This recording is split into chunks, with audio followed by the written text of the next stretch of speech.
Hey, you guys, and welcome to this week's VLCeed. I'm taking a much needed break in Santa Barbara with my wife, catching some beach time.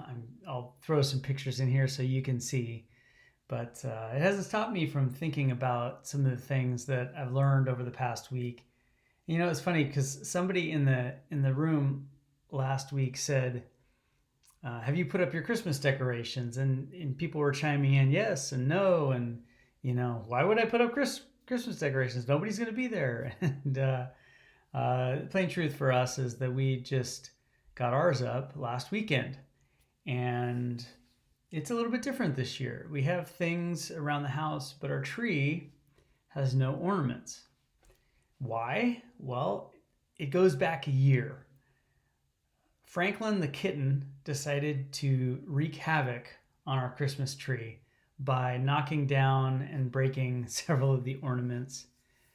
Kind of claimed it as his own, and I did a leadership seed called A Cat in a Christmas Tree, and of course it spoke to the fact that the year of 2020, was kind of like that. You had grand plans, you were hoping that things would go well, and then things come along like COVID and social unrest and all kinds of things that change your plans.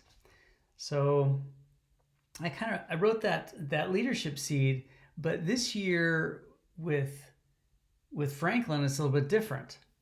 I started putting the tree together. I have a fake tree. Okay, I admit it. I started putting the tree together, and there was Franklin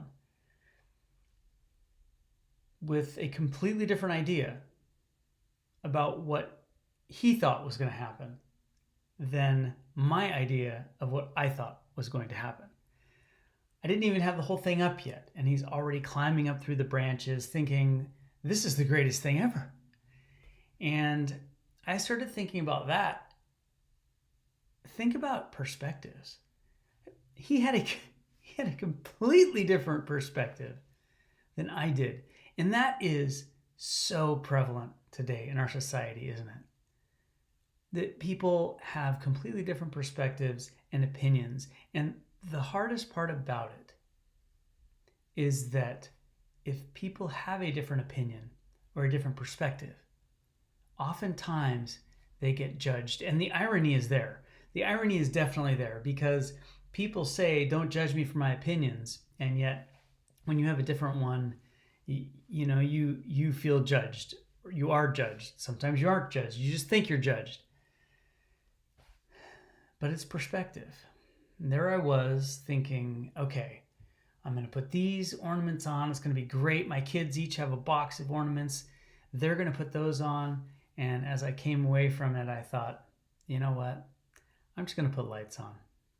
I put lights on. And here's the thing. It doesn't bother me. Franklin had a different perspective than I did. I changed the way that I was doing things just a little bit. And I gave him a Christmas present.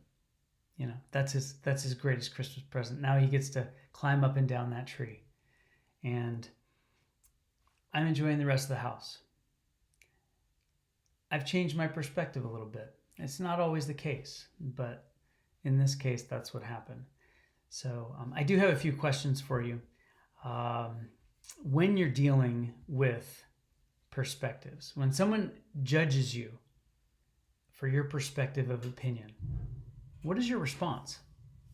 What's your response? What effect would it have on you if you chose to withhold judgment when somebody else judged you? How would that affect you? And then finally, what advantages can you see for yourself if you were to gracefully accept that people have opinions and perspectives different from yours? Just a thought. So you guys, I hope you have a great week. Like I said, I'm taking some much needed beach time, and I hope you've enjoyed the pictures. I will see you at the Christmas party Thursday night. Take care of yourselves. Be well.